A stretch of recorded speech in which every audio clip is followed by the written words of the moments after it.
Hello everyone, Simone Vincenzi here, and welcome to the Expert to Authority show. I'm your host, and this is the show for coaches, speakers, and trainers who want to grow their businesses while making an impact in the world.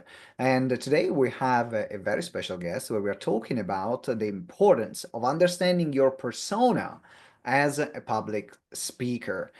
In particular, if you are interested in running webinars, presenting on stage, delivering presentations, whether they are online or offline, then this episode is a must listen for you. So make sure you pay attention until the end and then hit the subscribe button throughout this interview. Actually, hit the subscribe button right now. First of all, let me introduce the guest for today, which is a great friend of mine. He's an international master of ceremony, known for his contagious energy and ability to engage audiences with professionalism, humor, and rapid-fire delivery. I can attest to that. His sense of humor is second to none. I absolutely love every event that he's a host, and he has hosted many events that I was a speaker at. That's how actually we connected for the first time, and then we became great friends. His private speaker community are inspiring the next generation of events by creating better speakers. So today we are going to talk about the persona roadmap to speak and engage with the one and only Derek Smith. Thank you very much, Simone. I appreciate that introduction. I channeled my inner Derek for Well, I that. appreciate that. Yeah, yeah. And I again, don't I know if think you I think if you saw the effort there. I did. I felt the effort too. And also knowing how many times I've introduced you on a stage and butchered your first and last name, I feel as though you nailed my name perfectly. So thank you very much. It's definitely easier for me to pronounce your name than for you to pronounce mine. But now you have Submit. a way to pronounce my name. You Well, have I a do. way. Yeah, yeah. Let me do it real good. It's Vincenzi. You got it. You got Yeah, I it. got. But you have to imagine my wheels are really spinning when I'm doing it. So. You're spinning well, spinning well. So we're talking about the persona roadmap and understanding your persona as a speaker. And Yeah. what does it mean, and why is it important? Let's start with that. Yeah, for sure. And you can appreciate it. I work with different clients from around the world. And one of the first questions I often ask them, knowing that they're about to go do an event or do a podcast or do a virtual event, a webinar, whatever it is. And I just ask them, I say, so what's your name? You'd be so surprised how many people just go like, oh, I'm Scott. It's like, really? That's it? Just Scott, huh? That's who you are, you know? And so it realized this several years ago where it was time to just start working on people's personas because people associate themselves with who they are 7 days a week. And that's not what we're talking about. Rather, when we press record, when we show up on stage, you want to just psychologically get in the headspace of identifying with a different persona. Now, it can be very similar to who you are already. I'm not saying you got to reinvent yourself entirely, but you should definitely know your name. You should definitely know your title. You should definitely know the brand that you're there to represent. But more than anything, be aware. Why am I standing here today? Why am I on stage? Understanding that as a persona is very, very valuable. Plus, it doesn't take more than 5 to 10 minutes to just take a moment to consider who you are before you step up on stage. And as I said, it's even just for, at the very least, a psychological understanding for yourself so you can show up as the person you expect to be when you get there. So it's very powerful to have your persona in play. What happens if I don't have it? As I what? Because I think that a lot of speakers they might be listening right now and they say, "Well, I never thought about that," and I managed to deliver a good speaking gig. So, what would you say to that? Well, and again, the question I often ask people are, what kind of results did you get? And they're like, oh, I had a really good speaking gig. A lot of people came up to me afterwards and patted me on the back and said, you did good. And again, those aren't results. Those are ego boosts. What you are looking for when it comes to results are people converting or people saying, hey, let's jump on a call afterwards. I really want to talk to you about that. So what does it mean? It means, one, among other things, knowing yourself, knowing you as a persona and what you are, and also knowing that audience. Who is your audience? You've heard people say this for years. Know your audience, understand who they are. But because when you step up on that stage, and I use stage as the metaphorical stage, whether it's a live stage, virtual stage, whatever, you're not looking to appeal to every single person that's listening or watching you. So you got 100 people there, that's 100%. don't try to appeal and attract 100% of those people. Know who your audience is so you can look out at them, or you can look at them in the virtual room and you can see specifically, those are my 25% of people, and this persona is speaking directly to them. Very important. So then I'll ask, what kind of results did you get from them? And be like, my 25% of people came up, they spoke to me afterwards, and they took my call to action and they did something with it. So again, that's a long-winded way to just simply say, know your audience, know your persona. Personas for you, but then also know that audience and be comfortable repelling the wrong audience. Not everybody is there to buy from you.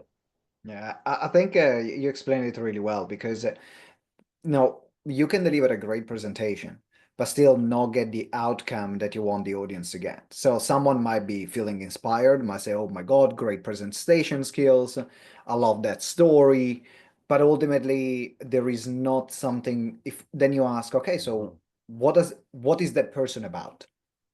What does this person do? They might not be able to answer that question, so they might love your presentation, but not still understand is like, and so who you are and what is that you do. Yeah, and you said a very interesting word, and I'm happy you said it. I would almost go as far as saying 95% of clients who come to me, the first time I meet with them, I'll ask, what are you looking to do when you speak? Are you looking to educate? Are you looking to inspire, which is the word you used? And they'll often go, oh, yeah, I want to speak so that way I can inspire people. And the truth is, inspiring talks are a dime a dozen. What I would encourage people to do is, yeah, just be naturally inspiring, have that baked into what you're talking about. But more than anything, maybe encourage you to challenge your audience. Challenging an audience gets those people moving on something. And that is way more powerful than just simply listening to someone who's looking to inspire you. So also, this goes out to anyone who might be listening, who is thinking about being a speaker, or maybe working on webinars, or working on anything that requires them to be in front of an audience. Don't think inspiration is enough. Inspiration, anybody can inspire. Challenging people is really the thing that takes action and gets people moving. So I would encourage you to look into challenging people. Don't inspire them only. So talking about challenging, I got a question for you. They might be challenging. Now, there might be a philosophy of thought that talks about authenticity and saying, well, but I've heard that in order to be on stage and to connect to the audience, I need to share my authentic message. Oh. If you have a persona, sometimes I think that the idea that some people might have about persona is I need to be someone that I'm not, or is it conflicts with authenticity. Where do you stand with that? Is that what are your thoughts? That was something just came to me while we were having this conversation. I love it. I love it. Well, actually, one of my key core values with the work I do is keep it real. And that's really based on truth. So I'm always encouraging people that no matter what we're doing, you're always speaking the truth.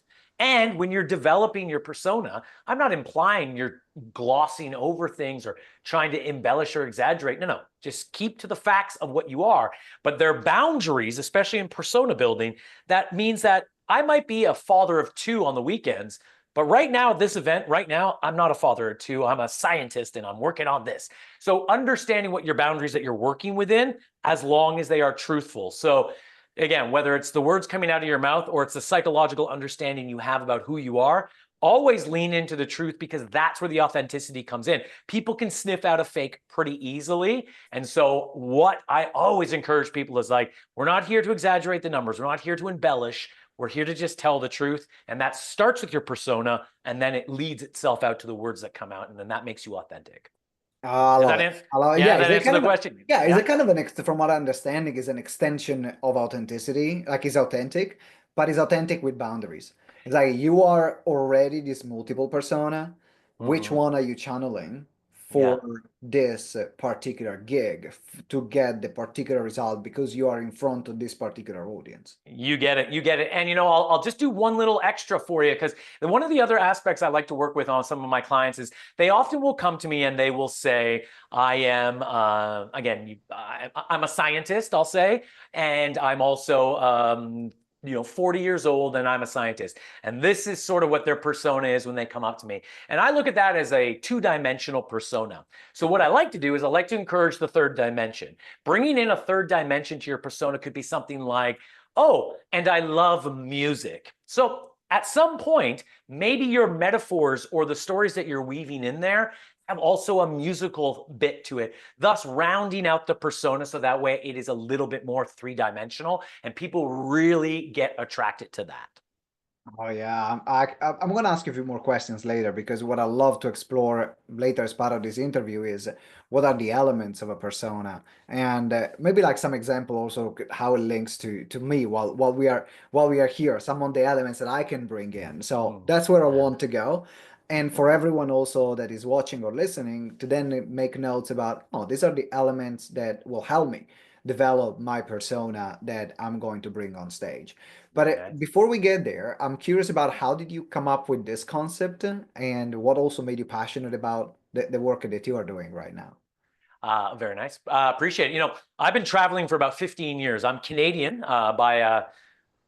by born. I'm born Canadian, I guess. I've always been, but I've been traveling around for years. And along the way, I was fortunate enough to start emceeing conferences and festivals as an event host. And as time went on, people started to identify me as like, oh, this guy, he's good at talking. And I wonder what he does. And of course, I'd come And I down know and you I'd are a celebrity where you live on this, right? I am on a very small island in the middle of the Atlantic Ocean, and yeah, I'm a big deal here. There's only 50 people here, but nevertheless, I will say, so over the years as I was hosting these events, people would identify me as a great speaker. And so I started talking to a lot of the people who were in attendance speaking on these stages. And over time, I started to invite them over to my home where we would brainstorm and work on things together. And then over time, it just became a larger coaching program. So about 7, 8 years ago, I started just bringing in clients so that way we could brainstorm different ideas on their message, on their persona, like we've been talking about. And then also, how are you going to engage people? So over time, this little visit to my house to just brainstorm ideas became a business. And now that's how I find myself in this. And right from the beginning, it was always about the message. It was always about the who are you? Like, what are you about? And then, of course, other different clever ways to engage your audience each time you speak. So I've been able to just make that into a working business. And it's a lot of, and I don't want to come off corny, but it's like what I do for a living is a lot of fun because I work with fascinating people from around the world who are very passionate about what they're doing. But I get to explore how they're going to communicate that. So for me, I get to hear about a lot of interesting things on a daily basis. And I'm very fortunate for it. What has been one of the events that you have hosted that for you was very unique and special, and what made that event special? Years ago, I was in Southeast Asia and I got invited to host a festival. Of course, I got flown in. I didn't know what to expect. They said it was going to be a pretty big event. However, we're just going to need you to come up and we'd love you just to do very simple too. It wasn't a complicated job. Just introduce each of the acts before they came out. And the reason I'm telling you this is because what I saw when I stepped out on stage was so much different than anything I had imagined because it was a sea of people, thousands and thousands and thousands of people. And then I thought to myself, little old me, I'm going to talk to all these people. And for the next 3 days, I would walk out to this sea of people. And for me, it was the most unique experience because connecting with that many people, or better yet, feeling that many people was very eye-opening for me because I think it was almost one of those first times where I really identified the energy of a group of people to the point where today, if I'm in front of 3 people, I can feel those 3 people, but I had to feel it from the masses first. And so for me, that was a really good learning experience of just like, oh, is that the feeling of people? Oh, wow, okay. And some people can get thrown off their access pretty easily when they get hit by that kind of energy. And so a little bit of practice is what I encourage people to do so that way they can feel that thing. So to answer your question, the big one was Southeast Asia. Big old festival with thousands of people that I just was not expecting to see that kind of Yeah, mass. I Yeah. invite everyone that is watching or listening, connect with Derek, his website, and also his free resources. They are in the show notes, and check where he's hosting the next event because he's an incredible host. I I think we've appreciate it. now met twice in Madeira at Mm-hmm. Nomad Island Fest. that you host every year, and then just came back from Orlando that you were hosting the M3 event So with the good. billionaire Jeff Hoffman and Chris, our common friend. So make sure that if you want to check if you're interested in hosting and improving your speaking skills, then check Derek's resources because it's incredible. It's a fantastic, fantastic host, and so, most of all, it makes everyone laugh. Like how funny are you on stage is second to Well, none. hey, I appreciate you saying that, but this is a very dangerous path we're going down here because people are just going to assume I'm funny, you know? Some Right. people, like our mutual friend you just mentioned, Chris, he always tells people like, "Oh, this guy, he's a hilarious part-time comedian," you know? First off, I don't even know what a part-time comedian even sounds like, but I don't love the idea that now everybody feels as though I'm here to make them laugh. I'd like to say I'm full of substance, Simone, and I'm also a little bit clever, you know? So that's what I'm going to go with. You're Yeah. you're full of clever substance. There, thank you. Clever substance. Okay, That's it. okay. So, Mr. Clever Substance, let's move on, and now we can continue with talking about the persona. Mhm, When someone is trying to find what persona to bring on the stage, mhm. what are the elements that make this persona that they need to consider? Very good. And remember, I said it a little bit earlier, and I'll say it again. This isn't an exercise that needs to take you 6 hours to pull together. I intentionally encourage you to just take 5 to 10 minutes to get it down on paper and then to get it into your head. I'll give you an example. I know several years ago, I was working with a woman. She worked at a bank and she practiced her speaking with me one afternoon. And she was saying these jokes and jokes are like trying to be humorous and they just weren't landing. I was like, it was just me and her in a room. So I was like, haha, haha. And then I talked to her a little bit afterwards and I said, so I noticed you were dropping a couple of those jokes along the way. Do you consider yourself to be a humorous person? And she thought, no, no, I don't think my friends would identify me as that. I'm like, so why do you feel the need to be joking around in this talk? And she goes, well, I see other speakers doing it. I see them making jokes. I feel like that works. And I'm like, let's revisit your persona. Because again, speaking of the truth, is that you're not very funny. So, in turn, let's not lean into funny when you're speaking. Let's lean into things that you actually are. And for her, she can be very enthusiastic, which is great. And she was full of substance. She really knew her stuff. So, we kind of sat down and we asked the simple questions. Some of them I've already gone over today, but basic ones. What's your name? By the way, are you Scott Stevenson, or are you Scott, or are you Mr., or are you what? And again, you introduced me as Mr. Derek Smith. That's my brand name. But again, I've thought it through and I know why I call myself that. So the idea is knowing your name, then of course, knowing your title. These are very simple questions, but making sure you don't go, well, I'm CTO, but I mean, last year I was this. It's like, okay, good. Decide, lock it in, and either get it psychologically prepared or get ready to say it when you're on that panel or whatever you're doing, because someone might ask what your role is and you want to have it on the tip of your tongue. Then, of course, what brand do you represent? So who is it that you're here representing? And some people are representing themselves, some are representing a larger organization. Know what brand you represent. And then, of course, from a persona perspective, we talked about this third dimension. Now, the third dimension is something for you to consider so you can have metaphors and you can leverage stories that align with that. So, not trying to spread yourself too thin, but consider for a second. Like for me, last year I took up gardening. And so I never identified as a gardener, but between you and I, these days, I'm leaning into being using different metaphors and things about, once you plant the seed and then you water it and it grows and whatever. So now when I work with my clients, they can hear my third dimension more and more because I have identified gardening as one of my aspects. The other one is, of course, handsome and, of course, very humorous or whatever you said. Yeah, So, being yeah. the trophy husband. That's right. Exactly. No, we know you are the trophy husband, my friend. So, the idea is this. So, understand what your third dimension is. And then finally, really thinking about why am I on stage today? What am I here for? So, maybe you got invited to be on stage, or maybe you're the one that's putting on this event. But just for a second, consider what am I here for? And love your audience. Therefore, you need to know your audience before you get up there. And again, sometimes you might be at an event that's a different kind of audience. We're going to try to find your people within that group of people. So, knowing your audience, loving your audience, all of this goes into your persona work. So, I'm hopeful that kind of covered off some of it for you, Simone. Yeah, to summarize it for everyone, so your name, your title, your brand, so who you're representing, or if it is your own one, your third dimension, so what else makes who you are, and what you can use metaphors, and then your audience. So Very nice. these are the elements, I appreciate you taking those notes. and the Yeah. acronym rolls of the tongue NTB3A.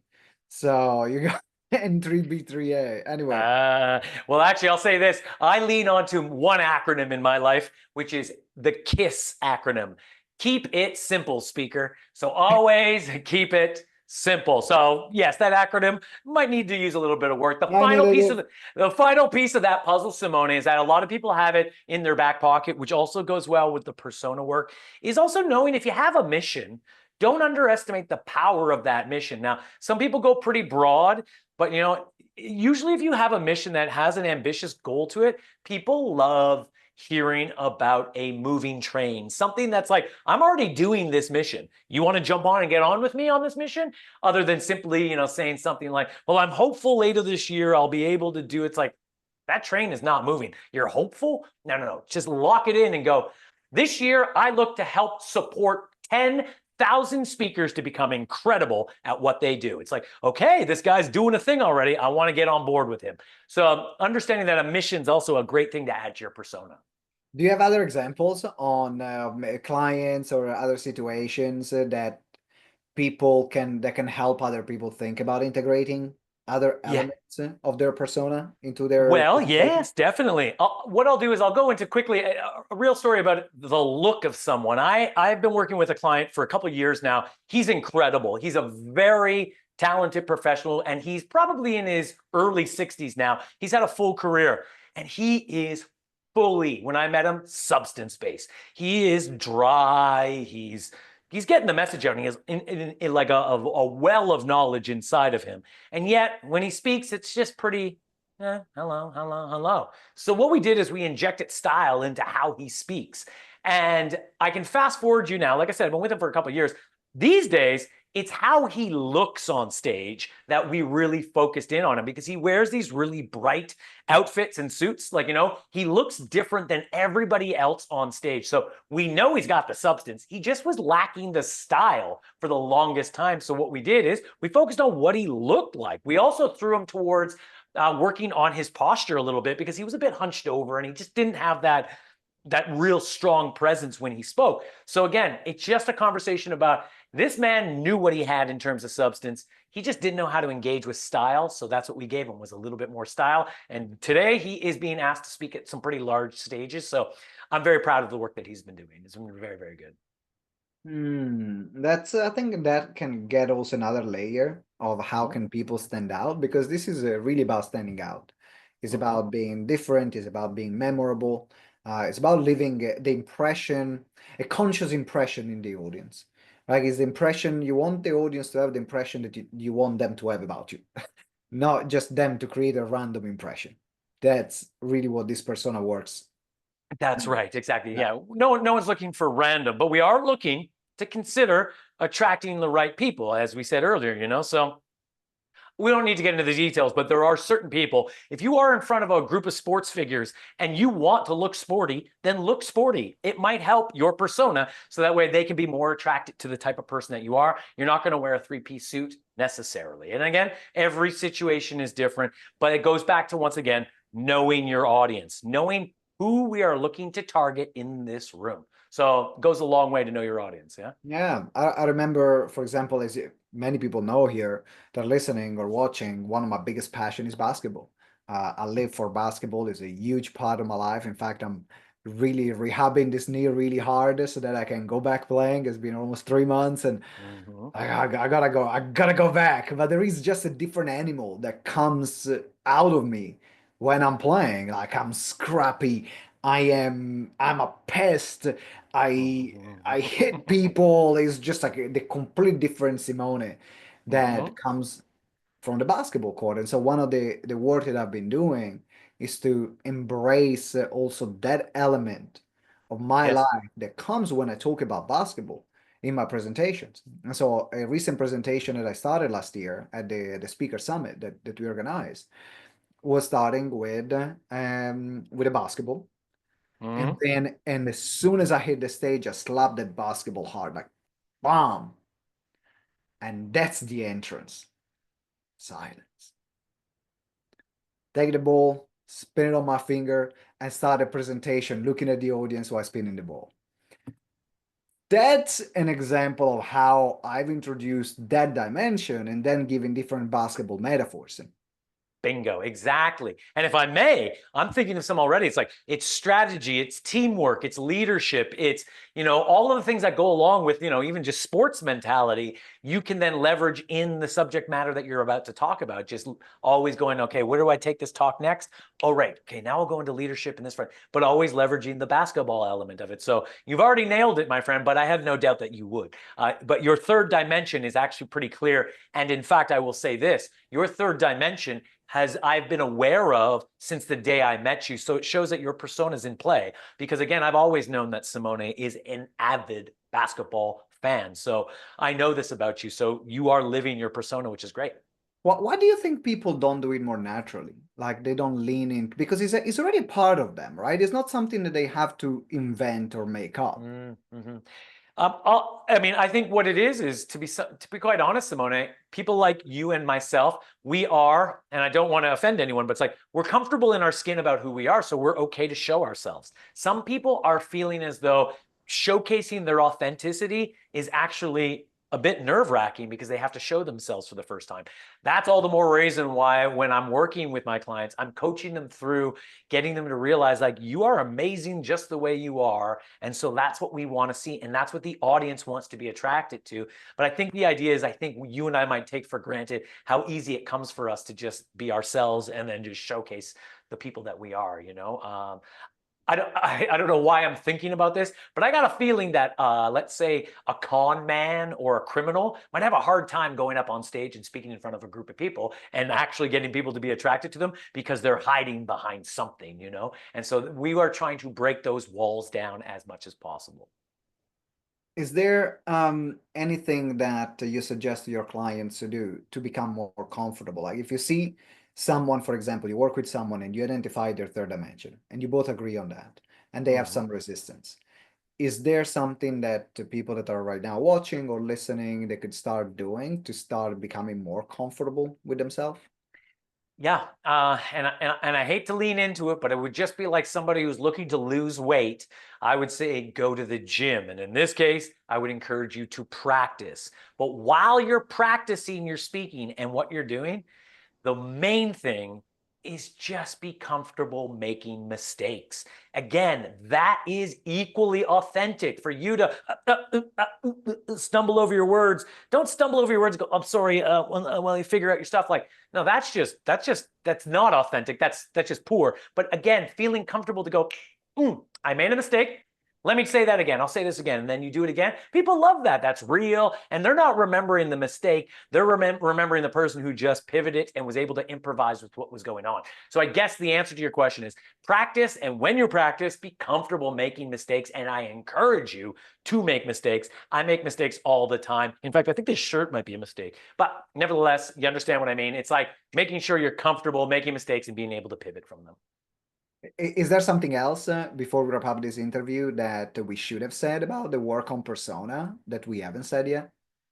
The work on the persona, well, it's being comfortable to kind of look into who you are full 100%. And then from that 100%, building those boundaries I was talking about earlier. So you're only showing this portion of the 100% to the audience. And if it is only psychologically for you, that goes a long way. That's going to plant you and ground you where you need to be before you step up and speak in front of people. So I would just encourage people to just take a long look at yourself and then identify what's important to your chosen audience and then just present that side of yourself, that's going to go a very long way. And if you get to meet these people, shake hands, and then go out for a drink with them later, then they can learn more about you and find out, oh, you have 3 dogs. I had no idea you had a bunch of dogs. That wasn't what I showed you. So that's why it's out there. So just keeping in mind, sitting down for 5-10 minutes, asking yourself some of those questions that you repeated for us, and just have that locked in before you step up on stage. All right, let's go through them again. So your name, your title, your brand, your third dimension, your audience, and the bonus one you have is your mission.